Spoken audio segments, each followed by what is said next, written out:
Olá, tudo bem? Estamos aqui em mais um podcast Sua Vida Financeira e hoje nós iremos bater um papo sobre como organizar a sua vida financeira.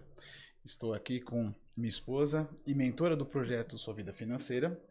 Eu sou o Rafael Silva, estrategista digital, e hoje vai ser esse bate-papo que com certeza vai ajudar muitas pessoas.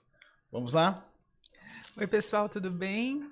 A Patrícia Panocchia, mentora de vida financeira, mais uma vez aqui. É muito gostoso fazer essa gravação e vamos trabalhar o tema da reorganização financeira, mas eu quero fazer assim, bem prático, nada de muita teoria. Qual seria o ponto de partida? O ponto de partida, que é o mais simples, a maior parte das pessoas acham que isso é claro para elas, mas não é ter total consciência do movimento do dinheiro na vida dela. Então, é ter clareza de onde está vindo o dinheiro. Tem pessoas que têm mais de uma fonte de renda, né? E para onde está indo o dinheiro. Para quem é CLT, ou até para alguns empreendedores que prestam serviço, uma função muito específica, às vezes é até fácil entender da onde que vem o dinheiro, porque praticamente 100% da renda vem da mesma fonte. Mas na hora que você fala sobre para onde está indo o dinheiro, eles não têm tanta clareza assim. Eles acham que tem clareza porque eles sabem os grandes números, que são o aluguel, a parcela do carro, a escola do filho. Mas aí quando você começa a aprofundar um pouco mais, mercado. Mercado, eu acho que tá ali por 1.200, tudo. E quando fala eu acho, se você fizer a pessoa acompanhar no dia a dia, ela vai descobrir que é muito mais do que ela achava.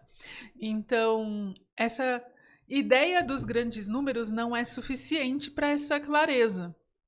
Então, o primeiro passo para a organização financeira é ter clareza de toda a receita que vem e de onde vem, e a clareza de suas despesas, desde o gasto mais pequeno até os grandes gastos.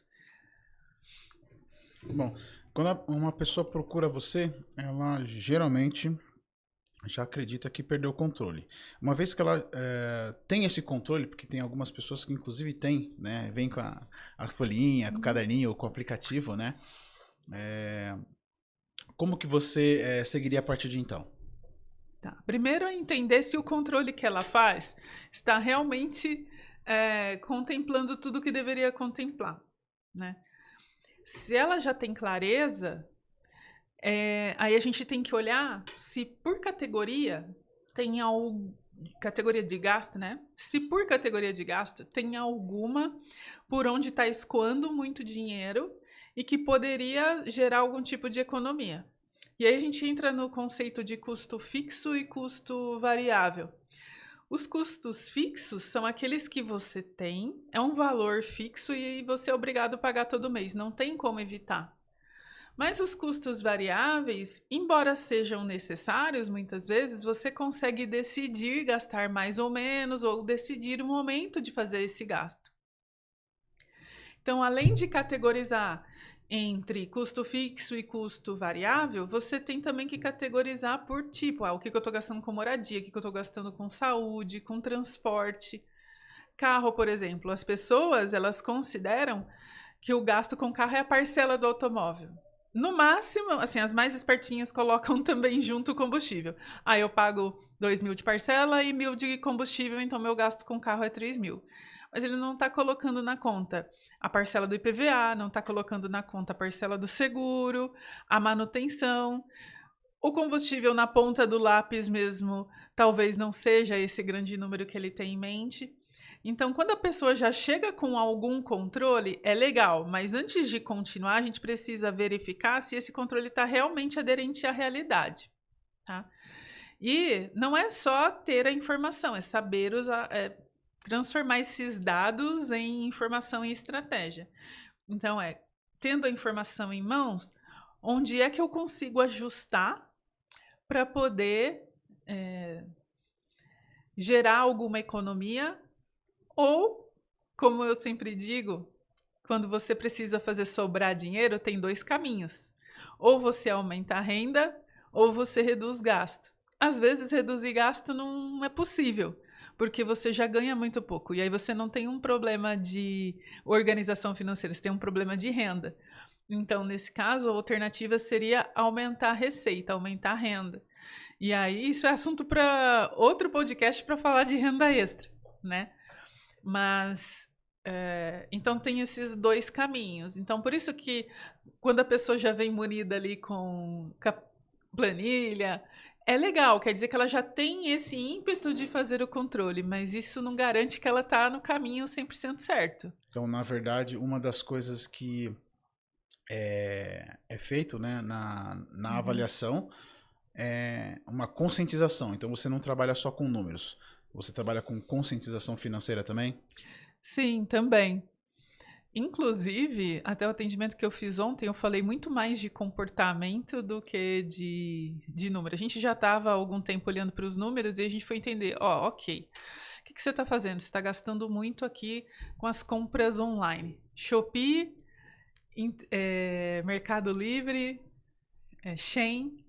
Temu, quem nunca, né? Isso. Eu nem sei se eu podia falar esses nomes aqui, né? Mas enfim. Eu ainda não sou famosa, então ninguém vai ficar preocupado com isso. Então, no atendimento, a gente identificou, quando a gente fez esse mapeamento para onde o dinheiro dela estava indo, a gente identificou que um grande ralo eram essas compras na internet. E como que a gente muda esse comportamento, né? Então, a gente trabalhou bastante esse tema com 2 aspectos. Então, o primeiro é tornar difícil o que está fácil. É deixar a compra um processo difícil. Por quê? Ela já tinha o aplicativo instalado no celular, o cartão de crédito já estava associado e salvo no aplicativo. Então, ela conseguia comprar com um clique. Então, a compra estava muito fácil. Então, é muito mais provável que a compra por impulso aconteça. E isso não é por acaso. Toda uma equipe de experiência do consumidor dentro dessas grandes empresas estudam estratégias para tornar mais fácil, cada vez mais fácil, a jornada de compra do cliente. Então, quem quer vender, quer deixar sua vida bem fácil para você comprar bastante. Então, se você está querendo mudar seu comportamento e comprar menos, você tem que tornar difícil o que está fácil. Então, desinstala o aplicativo, desassocia os cartões de crédito dessas contas, porque se você quiser mesmo fazer uma compra, aí você vai ter que ter trabalho. Você vai ter que instalar de novo, você vai ter que fazer seu cadastro de novo, ou reativar o cadastro, vai ter que associar cartão. E aí, quando começa a dar muito trabalho, aí você já fica mais relutante em prosseguir naquele processo. Deixa para depois. Porque isso é natural do ser humano, né? E nossa mente, ela quer economizar energia. Então, se ela tiver que fazer algo que está difícil de fazer, ela vai, com certeza, postergar. Então, você pode usar isso como uma estratégia para comprar menos nesses sites, né? E também, uma outra orientação que eu dei para ela foi: responda essas 3 perguntas antes de comprar. A primeira é: isso é um desejo ou é uma necessidade? Eu brinco que toda mulher precisa de uma bolsa. A grande maioria das mulheres não consegue sair de casa sem bolsa. Mas nem todas precisam de uma bolsa de luxo que custa 10 mil reais. Então, uma coisa é precisar, outra coisa é desejar. Então, fazer compras por necessidade e não por desejo.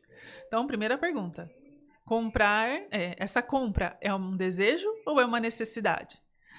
Eu entendi que é uma necessidade. Ótimo. Então, vamos pensar no momento. Eu preciso disso agora ou eu posso comprar isso em outro momento, num outro dia? Uhum. Não, eu preciso comprar agora. O ideal seria que eu comprasse agora. Tá. Aí você vai para a última pergunta, a derradeira. Se eu comprar isso agora, eu vou gerar um problema financeiro para mim ou tá tudo bem?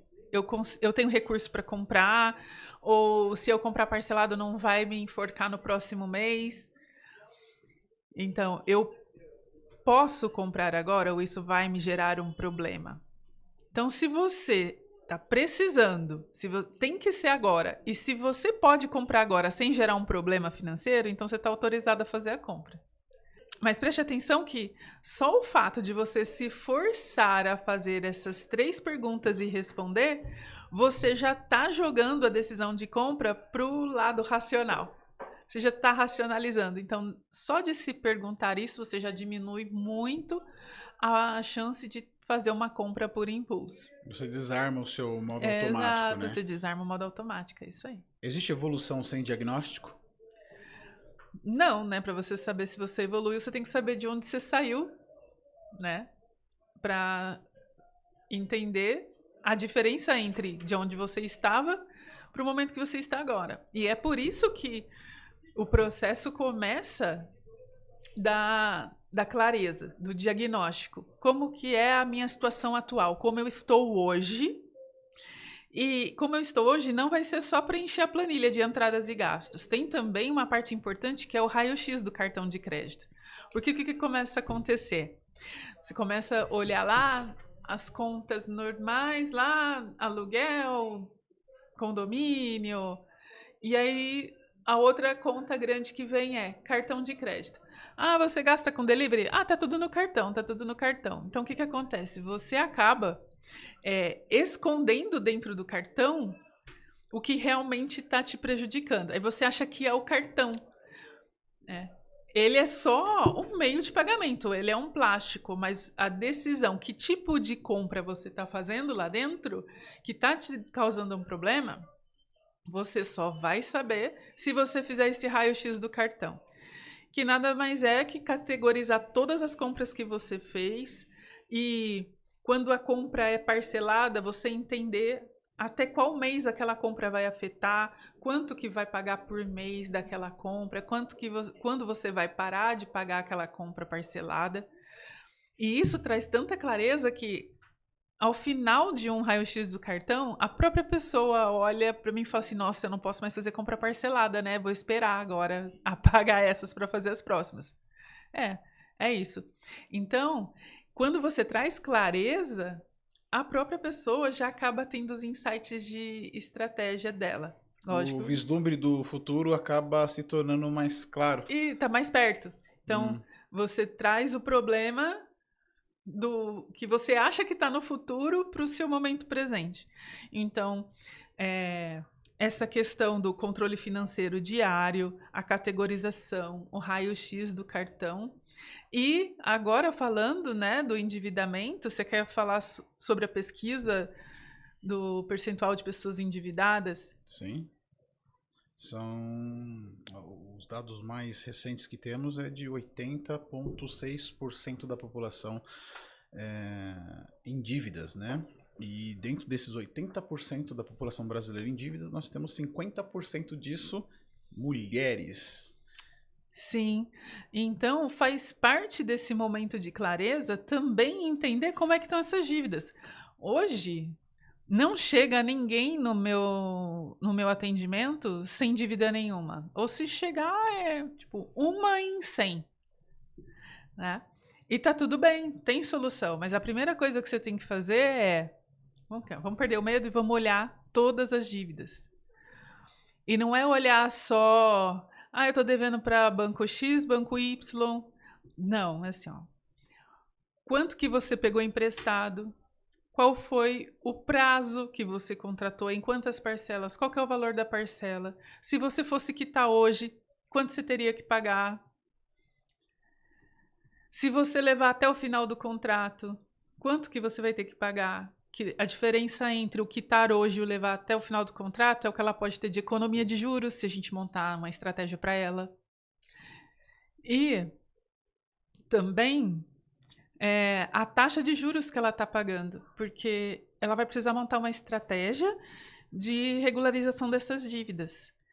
E geralmente o mais recomendado, é lógico que existem exceções, mas o mais recomendado é que ela comece a antecipar o pagamento das dívidas que têm maior taxa de juros, que são as que vão trazer o maior desconto se ela renegocia. Aí vem a pergunta: quais são as 3 piores dívidas que essa pessoa pode ter?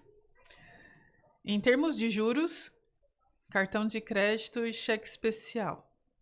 Ou empréstimo pessoal das financeiras. Sabe quando o banco já não quer mais te dar empréstimo porque você já está negativado? Aí você vai nas financeiras, que são instituições financeiras, mas não são grandes bancos, e que elas emprestam dinheiro para negativado. Então, essas daí também vão te cobrar juros astronômicos. Então, eu diria que os vilões em termos de juros são cartão de crédito, cheque especial e esses empréstimos em financeiras menores. Mas tem um vilão que cobra juro muito baixo, só que ele mata os funcionários públicos, que é o crédito consignado. Não só os funcionários públicos, os aposentados também, os pensionistas, né? Porque o crédito consignado, ele tem a taxa mais baixa porque ele já cobra direto em folha. Então, a pessoa que está contratando esse crédito, ela não vai ter nem a opção de não pagar, porque ele já vai descontar antes da renda dela chegar na mão dela. Por isso que a taxa de juros é baixinha. Então, qual que é o perigo aí?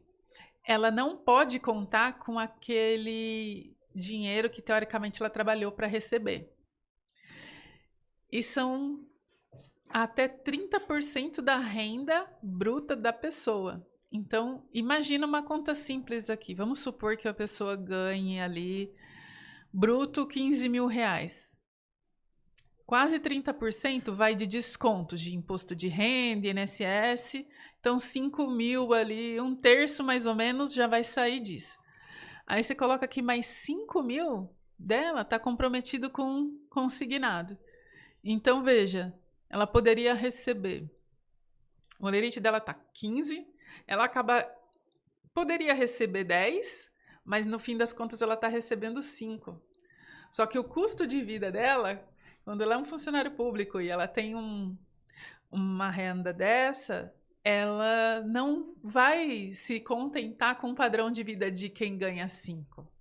E, na verdade, antes de se enrolar toda, ela tinha um padrão de vida de quem ganha 10, 15. Só que o consignado não deixa nem ela escolher se ela vai pagar ou não aquelas parcelas, ele já vai ser descontado. Então, ela tem que reacomodar a vida dela em 5 mil. E é aí que mora o problema, porque ela começa a se endividar em cartão de crédito, começa a entrar no cheque especial, começa a buscar empréstimo em outros bancos e nessas financeiras que cobram taxa de juros mais alta. Então, se não for falar sobre taxa de juros, o principal vilão aí é o crédito consignado. Falando assim, deu até um calafrio. E depois do diagnóstico feito, qual que é o próximo passo? Aí a gente tem que entender como vai ser a evolução das finanças dela ao longo de pelo menos um ano. Então, esse mapeamento todo que eu disse no início é situação atual. Esse mês, como é que tá? Né? O que eu estou vivendo agora? Aí depois a gente vai fazer as contas para ver ao longo do tempo como isso vai se desdobrar. Porque tem dívidas que vão ser quitadas, tem parcela de cartão que vai morrer, né? Tem alguma outra renda que pode entrar, tipo um 13º, férias. Então você tem que fazer o panorama de pelo menos 12 meses dela. Porque aí com base nessa evolução do ano, a gente consegue montar a estratégia de quais botões a gente vai ali, quais parafusos a gente vai apertar. Né? Então, em que momento que eu consigo amortizar um tanto de dívida, que momento que eu vou conseguir voltar a investir. Então, tem essa questão da importância de fazer a evolução mensal dela, isso antes mesmo de montar a estratégia. Lógico que quando ela está num processo de orientação financeira com um profissional, ela sempre vai olhar, né, para a foto que ela começou o processo e a foto nova, como ela está agora, qual é a perspectiva dela e como ela fica no final.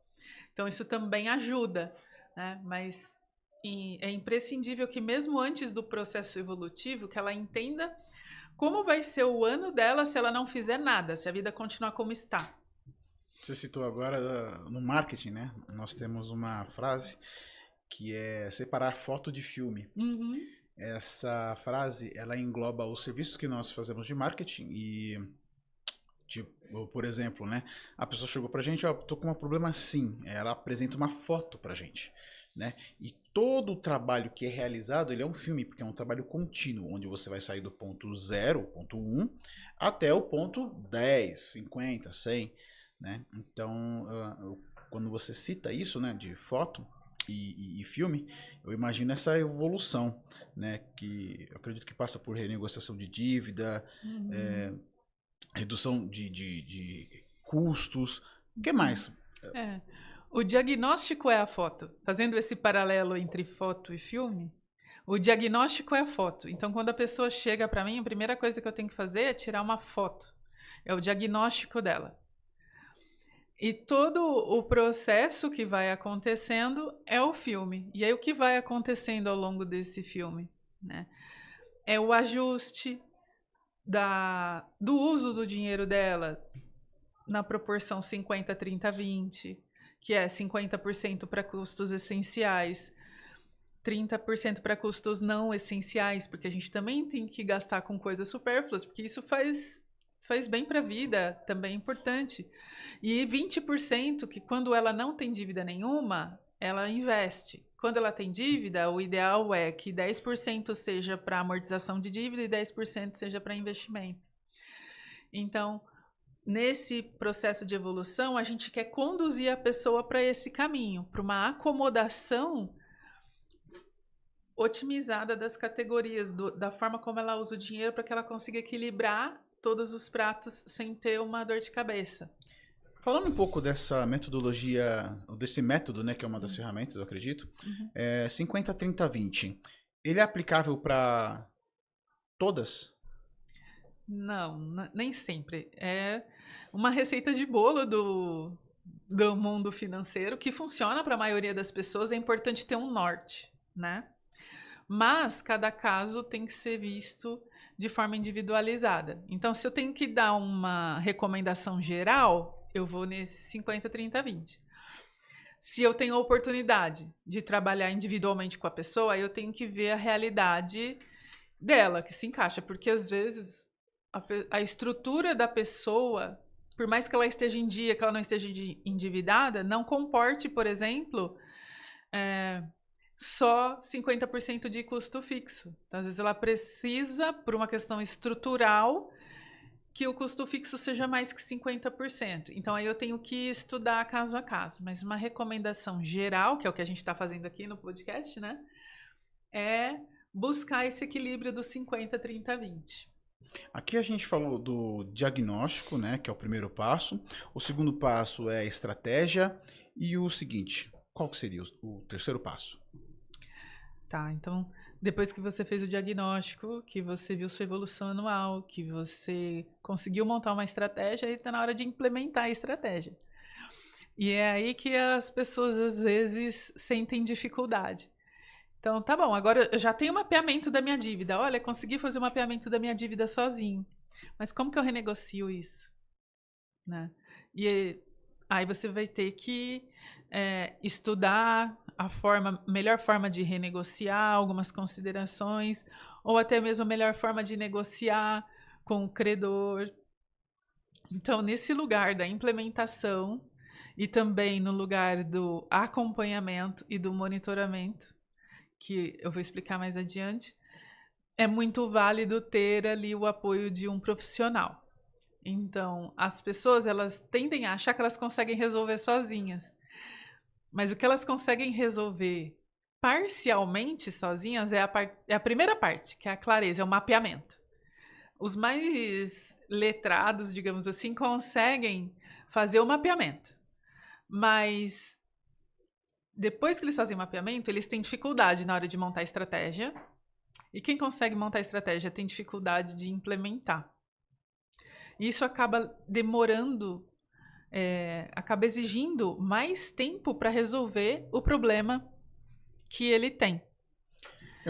Você pode citar que para você, nós estamos na terceira etapa, né? Diagnóstico, estratégia e implementação.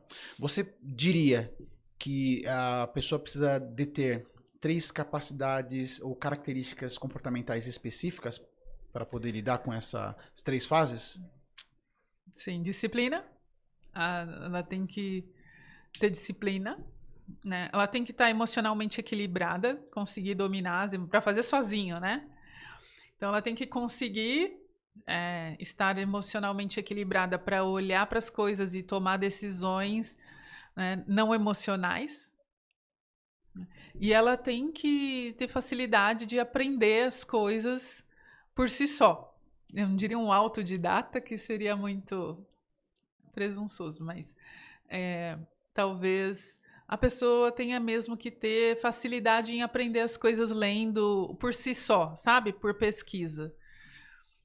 Então, acho que essas 3 características seriam necessárias para uma pessoa conseguir se virar sozinha nesse cenário. É ter disciplina para fazer o que tem que ser feito, conseguir buscar conhecimento sozinha para saber o que tem que ser feito, né? E estar emocionalmente equilibrado para conseguir decidir com clareza e de forma mais racional o que tem que ser feito. Você acabou de descrever o aluno 10/10. Isso aí. Então vamos lá. Então, uma vez que a gente tratou do diagnóstico, estratégia e implementação, qual seria o 4º passo?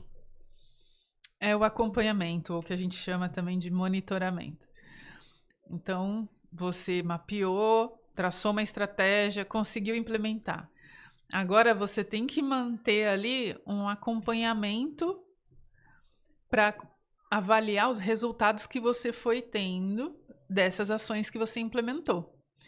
Paty, eu fiz uma renegociação de dívida, então antes eu tinha, sei lá, R$1.000 de parcela em dívida e agora eu só tenho 300 porque eu renegociei. Ok.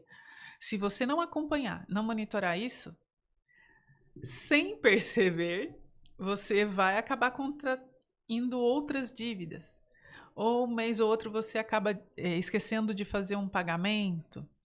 Então, o monitoramento e o acompanhamento é importante.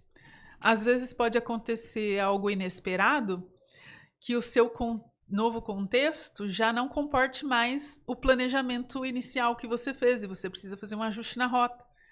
Então, monitorar e acompanhar é o último passo, mas ele é contínuo, é o tempo todo. É lógico que você não vai fazer um acompanhamento financeiro com um profissional te acompanhando para o resto da vida, né? Mas você vai ter que fazer o monitoramento e acompanhamento da sua vida financeira para o resto da vida. Assim como nós falamos agora das características ideais, né, para a pessoa conseguir desenvolver um bom trabalho atuando nas próprias finanças, no controle das próprias finanças, me veio uma pergunta totalmente nova. Nós falamos aqui de 4 fases, que é diagnóstico, estratégia, implementação e monitoramento. Existem casos que as pessoas se enquadram em uma dessas categorias? Por exemplo, se nós estamos falando de uma ordem, existe a pessoa que está desordenada financeiramente, então ela precisa do diagnóstico. Tem a pessoa que tem já o controle básico, tudo, então ela já entra na parte de estratégia. Você consegue dizer como que a pessoa que está assistindo a gente nesse exato momento consegue se autoclassificar para saber que fase que ela está? Acho que ela tem que passar por uma avaliação mesmo. Ou uma autoavaliação de olhar com seriedade e com honestidade, olha, eu consigo fazer isso sozinho e eu não consigo. Ou eu já caminhei aqui no meu diagnóstico, no meu controle financeiro, mas eu não sei se estou 100% segura que eu estou considerando tudo que deve ser considerado da maneira correta. Então, ela mesma pode fazer essa reflexão, né? Ou pedir apoio profissional. Eu falo de características. Que características, por exemplo, a pessoa que está precisando de um diagnóstico da fase 1, ela chega para você? Qual que é a característica principal que você observa nessa pessoa? Se a gente for pensar nos perfis de comportamento... DISC. É, o DISC, mas ele faz um paralelo com os animais. Então tem o lobo, que é o cara processual. O processual, o lobo, ele vai chegar para mim com uma planilha feita, Fase 2. tá? Ele vai chegar para mim.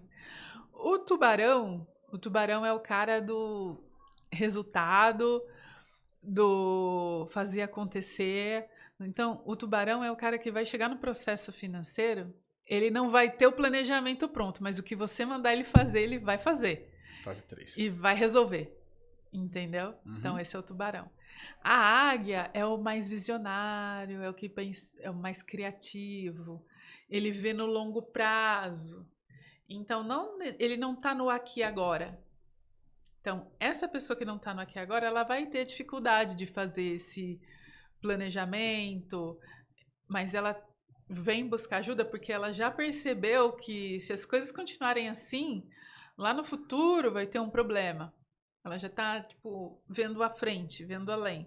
Ou que ela identificou uma oportunidade que ela quer ajustar agora a vida financeira dela para conseguir aproveitar essa oportunidade que ela está vislumbrando. Então, o visionário é o que está mais de olho no futuro, que é associado à águia. E tem o gato é o mais emocional. O gato, ele quer a alegria da galera, ele quer a turma toda reunida. Então, e ele quer que todo mundo seja feliz. Então, se ele tiver que tomar alguma decisão que fira a felicidade de alguém, ele vai ter muita dificuldade. Então, esse gato, por exemplo, reduzir custo para ele, chegar na família dele e falar, olha, nós vamos ter que cortar gasto em tal coisa, é difícil. Então, porque ele vai gerar ali uma situação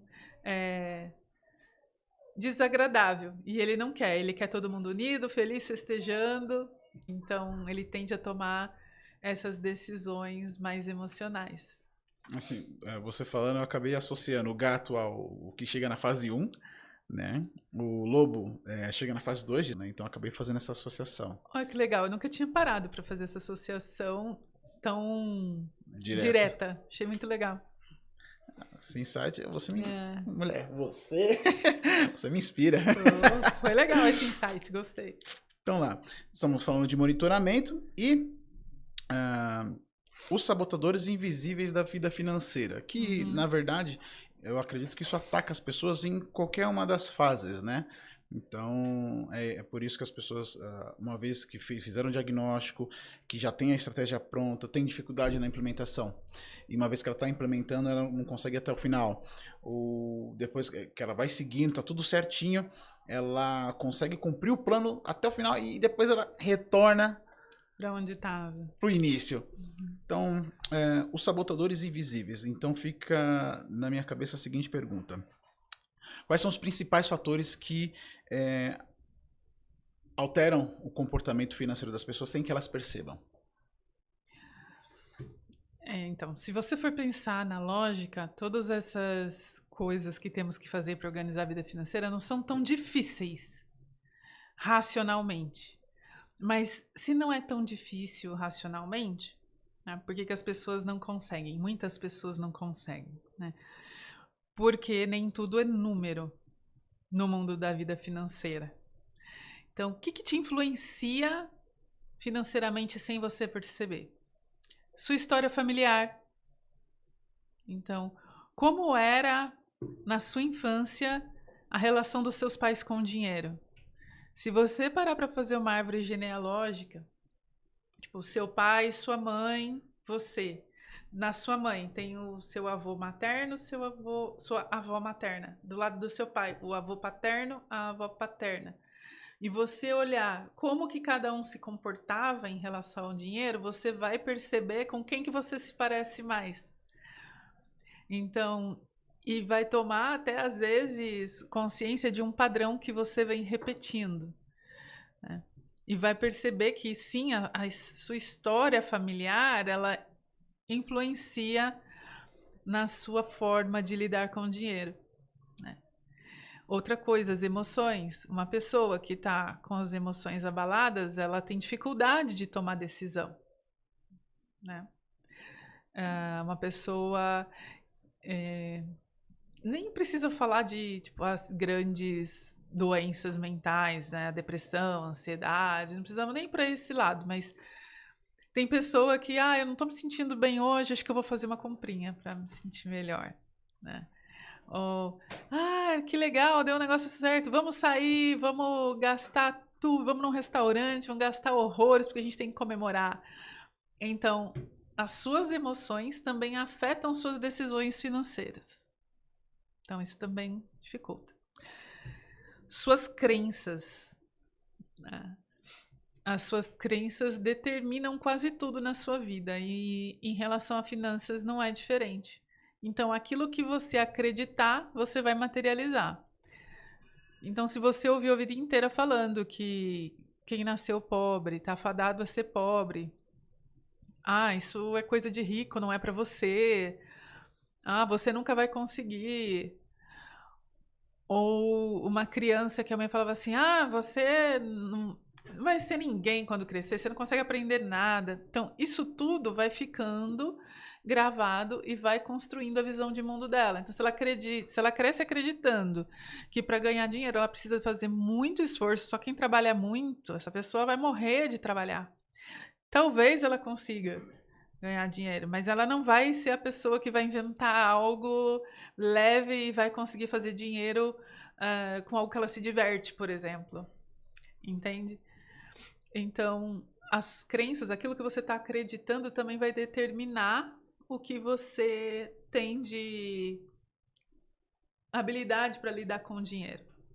Mulher, né, as crenças que até são rótulos que colocam nas mulheres, né? A mulher não é boa em matemática, mulher não é boa para lidar com os números, né? Porque a mulher é emocional, a mulher não é boa para tomar decisões sobre dinheiro. Então, se você acreditar nisso, realmente você vai acabar materializando isso na sua vida, porque você vai se comportar de acordo com aquilo que você acredita. Você falou duas coisas assim que eu achei até interessante. Quando você tem usando esse exemplo, né? A mulher não é boa com finanças.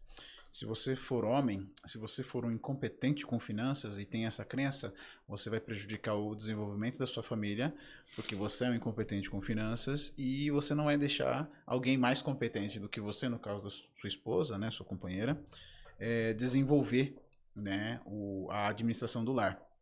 E se você for mulher e tiver essa crença, você não vai se sentir capaz. Então, além de cometer erros na hora de lidar com as finanças do seu lar, estando casado, estando solteiro, não importa, você vai entregar, né, na mão de terceiros, né, a administração da sua casa, mesmo que eles sejam reconhecidamente mais incompetentes do que você. Então, você citou isso, que é uma coisa dolorosa, que eu tenho certeza, né, que acomete muitas casas, né, muitos lares, né, porque isso é algo bem danoso. Uhum. E outra coisa também eu achei interessante, crenças limitantes e emoções, elas estão muito intrinsecamente ligadas. E a história familiar e tudo junto. Pois é, mas olha aqui, no quesito de emoções, você acredita que, falando do Brasil, né, dos brasileiros, no seu caso, mulheres, é mais fácil você relacionar vitória com gastos? Um exemplo, eu ganhei o primeiro lugar, eu ganhei uma promoção, um evento, eu vou sair para comemorar. Você dificilmente vai sair para ler um livro, você vai gastar, você vai no shopping comprar, você vai num jantar, num restaurante que você não costuma ir. É fácil essa associação, é comum essa associação de vitória e gastos? Então, eu acredito que existe, mas não é uma relação de causalidade direta, assim, sabe? Que vai ser assim sempre para todo mundo. Todo mundo que é mais vitorioso gasta mais. Não iria para esse caminho, assim, de realidade, verdade absoluta, uma relação direta. Não iria para esse caminho. Depende de como cada pessoa reage a cada emoção. Então, para algumas pessoas, ela compra quando ela está triste porque ela quer se sentir feliz com a compra. Então, não necessariamente. as coisas funcionam num caminho só. E aí vem a importância do autoconhecimento, que é você se olhar e falar como eu funciono, né? Por isso que o processo de orientação financeira ela não pode se limitar só a informação teórica sobre juros, sobre dívida, sobre fazer conta de mais menos dividir. Inclusive, o processo que eu ofereço, ele envolve, além dessa parte de educação financeira, autoconhecimento, né? E ferramentas de economia comportamental. Porque você precisa entender como você funciona para entender os resultados que você está tendo. E a partir daí tomar decisões diferentes e programar novos comportamentos. Porque uma outra cilada aqui que atrapalha a sua vida financeira são os comportamentos que estão automatizados. Como assim? Fale mais. Você pensa assim, que a nossa mente ela foi desenvolvida para ser eficiente. Então, ela quer evitar trabalho e garantir sua sobrevivência. Então, ela quer que você sobreviva com o menor esforço possível. E um jeito muito inteligente que ela arrumou de fazer isso é coisas que você faz repetidamente, ela automatiza, para você não gastar esforço tendo que pensar para tomar aquela decisão ou para fazer aquele comportamento. Sabe quando você vai dirigir o carro, você aprende a dirigir, no começo você tem que pensar para trocar a marcha. Mas de tantas vezes você repetir a troca de marcha do mesmo jeito, aquilo se torna automático. Se você está tomando a mesma decisão financeira há anos, chances são que aquela forma de pensar já está automática. Então você precisa se conhecer para entender como é que eu faço para poder tomar a decisão de fazer diferente, né? Então, isso é a grande virada. A pessoa que ela conseguir fazer isso, ela não fica refém de processo de orientação depois, né, que termina. Porque ela conseguiu, ao longo dessa mentoria, ela conseguiu ajustar o comportamento dela. Ela aprendeu como fazer isso. Se uma pessoa só vai lá e renegocia uma dívida, mas ela não ajusta o que está por trás, o que gerou aquela dívida, provavelmente daqui a pouco ela vai se endividar de novo. Bom, falamos aqui dos sabotadores, né? Da história familiar, crenças limitantes, das emoções, comportamentos automatizados. Tem mais algum que você queira pontuar? Vale a pena falar sobre a questão da prioridade. Do que a pessoa prioriza, o que ela dá valor na vida dela. Porque se ter uma vida financeira organizada não é um valor para essa pessoa, se ela não se importa com isso, ela não vai direcionar esforço para cuidar disso. Ela não vai se sentir desconfortável, entende? Se não der certo. E aí não há o que fazer. Isso a pessoa tem que decidir que aquilo precisa ser alterado. E ela só altera algo que tem valor para ela. Ela vê valor em alterar. Acho que agora eu consegui deixar mais claro o raciocínio. Então, se a pessoa está afundada em dívidas, mas isso não é um problema para ela, e acredite, tem pessoas que tá tudo bem.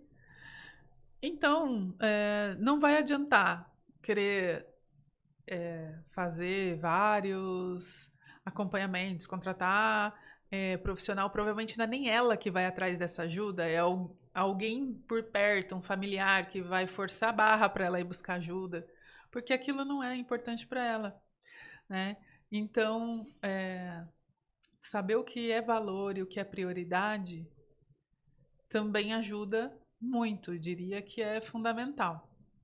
Então, a vontade de vencer, a vontade de prosperar, a importância que você dá para uma vida financeira equilibrada, isso interfere diretamente na saúde financeira. Você me lembrou a frase de um grande amigo, que ele fala que não dá para ensinar a querer, né? E com isso me vem uma outra pergunta. Dentre, vamos começar pelo senso de prioridade. Nas empresas, né, no mundo dos negócios, no mundo profissional, nós temos aquela famosa frase, né? O seu atraso não pode ser a minha pressa. Isso calha exatamente no senso de prioridade. Se você tem muito, nada é urgente. Se você tem muita urgência, nada é urgente. Se você tem muitas prioridades, nada é prioridade. Se você não tem nenhuma prioridade, isso também é um problema. Dentro do mundo financeiro, da organização financeira, o que eu posso entender como prioridade? Prioridade é aquilo que tem mais valor para a pessoa, tá? No fim de tudo, é isso. Mas, racionalmente falando, receitinha de bolo, né? A prioridade da pessoa é ela conseguir se encaixar naquele 50, 30, 20. Para que ela consiga pagar todas as contas dela, ela não tenha dor de cabeça com as contas, não falte nada do que seja essencial, que ela consiga ter lazer e que ela consiga formar reserva. Isso, né, para mim é um valor. Formar reserva financeira, para mim é um valor. Porque é ali que eu consegui ter poder de escolha, de decidir com que eu queria trabalhar, de decidir fazer o meu sabático quando eu passei por questões emocionais e tive que sair do trabalho. Então, formar reserva, para mim, é um valor. E eu acredito que as pessoas deveriam valorizar isso também. Então, depois de organizar a casa, né, que é o que a gente falou até agora, o próximo passo seria formar reserva. Mas aí se fica para um próximo podcast. Você falou que o valor é uma questão muito pessoal. E aí, dentro da nossa conversa, me vem uma outra pergunta. Quando você faz o diagnóstico com a pessoa, independente de que tipo de personalidade ela tem, se é gato, lobo, tubarão e águia, dentro do diagnóstico, ele dá pistas dos valores da pessoa, porque Sim. provavelmente é para onde ela está direcionando os maiores gastos, né? Então, com isso, vem a pergunta central. Dentro de história familiar, crenças limitantes, emoções, senso de prioridade, que a gente abordou agora, e comportamentos automatizados, existe um mais fácil de lidar e um mais difícil? Depende de pessoa para pessoa? Existe uma ordem para lidar com isso? Não. Acho que é todo um processo de aprendizado, de autoconhecimento, de desenvolvimento pessoal. E está tudo conectado. Até aquilo que ela dá valor e que ela prioriza está conectado com toda a história de vida dela, com a visão de mundo que ela tem, com as crenças. Então, todos esses aspectos, eles são conectados. Não tem como eu te falar o que é mais importante. Tem. Eu vejo que o maior inimigo da organização financeira raramente é a falta de dinheiro, né? Porque a falta de dinheiro é a consequência, não é o que causou né? Então... Isso. Não, tem pessoas que sim, têm um problema de falta de dinheiro, né? Mas o que levou ela a ter falta de dinheiro, que é o que você está me trazendo, né?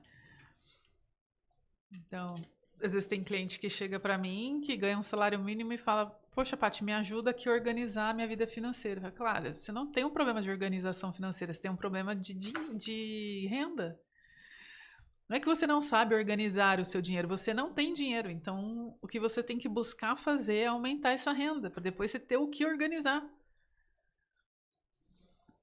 E quando a pessoa tem dinheiro e tá vendo escorrer pelos dedos e não sabe onde vai parar. Aí entra aqui na receitinha de bolo da reorganização. Bom, acompanhando suas redes sociais, eu vi que você tem uma novidade. Você pode falar um pouco mais pra gente sobre isso? Sim. Tá cada vez mais difícil você entregar um conteúdo de valor pelas redes sociais, porque você tem limitação de tempo de vídeo, você tem os algoritmos que mudam toda hora e fica cada vez mais imprevisível de como você conseguir atingir a outra pessoa. Então eu tomei a decisão de criar um grupo, um canal exclusivo de WhatsApp para nesse canal disponibilizar conteúdo relevante. Então, notícias, mas de fontes confiáveis. Então, eu vou falar de taxa de juro. Eu não vou pegar do fulaninho que resolveu falar de taxa de juro na internet. Eu vou no site do Banco Central do Brasil, vou pesquisar sobre taxa de juros e vou trazer uma informação adequada para a pessoa. Então, essa curadoria de notícias, de conteúdos, divulgar também os conteúdos que a gente faz no dia a dia, por exemplo, esse podcast. Então, é uma forma das pessoas terem como se fosse um repositório lá, uma pastinha no celular dela, onde ela vai acessar informação de finanças, sobre vida financeira. Uma fonte confiável no momento que ela quer acessar e não ficar refém de um algoritmo, uma estratégia de rede social entregar aquele conteúdo para ela. Você falou, me lembrou de uma palestra que nós tivemos juntos, né, do pessoal do WhatsApp, né, que hoje você na internet, você consome o conteúdo que o algoritmo escolhe para você, né, e essa novidade que você está se dispondo a fazer faz com que a pessoa opte, ou seja, ela escolha o próprio conteúdo, né, um conteúdo de valor, onde vai acrescentar na vida dela melhorias, né? E outra coisa que você citou, o grande comercial que está se tornando as redes sociais, né? Você vai nos stories, por exemplo. Então você quer ver o story, eu quero ver o stories do Dieguinho. Aí, puta, que história legal, ele tá correndo, fazendo exercício, tá saindo da empresa por um caminho diferente. E aí eu vou passar pro meu próximo amigo. Tomei um comercial. Aí eu vou pro meu próximo, outro comercial. Então, antes de chegar no outro amigo, no Marino, no Eduardo, na Eduardo, eu não consigo ver os stories dos meus amigos. Eu tô vendo comercial, amigo, comercial, amigo, comercial, amigo. Então, realmente, fazer essa curadoria tem essa importância, né? Principalmente da forma como é feita, né? Você mal percebe que você está vendo mais comercial do que necessariamente as pessoas que você quer seguir, quer acompanhar. Então, e uma das coisas que foram ouvidas nessa palestra, né, foi que eles priorizam a experiência do usuário, né? Aí fica a grande pergunta, né? Que experiência de qual usuário, né? Eu até entendo, a pessoa ela entra na rede social no fim do dia porque ela quer relaxar, ela quer entretenimento, ela não quer assistir uma aula sobre um tema específico, né? Então, por isso, cada vez mais vídeos mais curtos, focados em viralização, são os que chamam mais atenção. E com isso, um conteúdo de valor que eu queira entregar não chega na maioria das pessoas. Então, a ideia do grupo exclusivo surgiu desse motivo, desse propósito. E é gratuito, as pessoas podem entrar no grupo.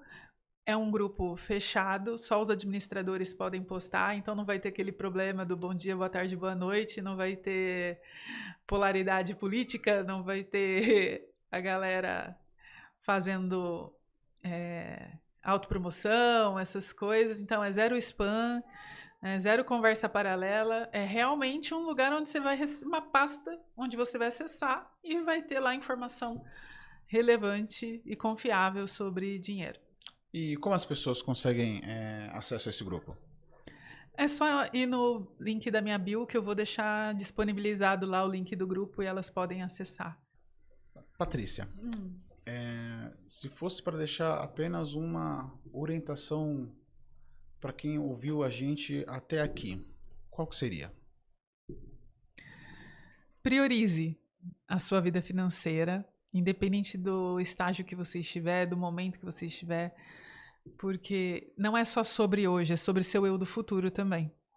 E com certeza, se você demorar para resolver os problemas, né, o seu eu do futuro vai te cobrar por isso, de uma forma não tão agradável. E quando você não cuida da sua vida financeira, você indiretamente também está alimentando um problema financeiro da vida de quem convive com você.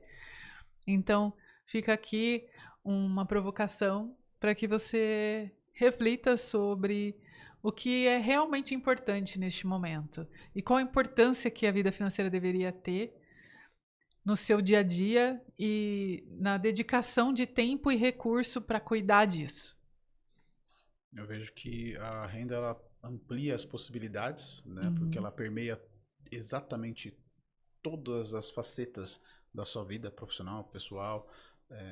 Então, o modo como você administra vai fazer com que você tenha uma chance maior de sucesso na sua carreira, nos seus estudos, na sua vida familiar, na sua vida amorosa, né? Então, daí a importância desse projeto que Uhum. você carinhosamente está levando adiante, né? Transformando tantas vidas. E é por isso, gente. Até a próxima. Meu muito obrigado. E Obrigada, pessoal. Foi ótimo. Espero que gostem, que tenha sido útil. até o próximo Até episódio. o próximo.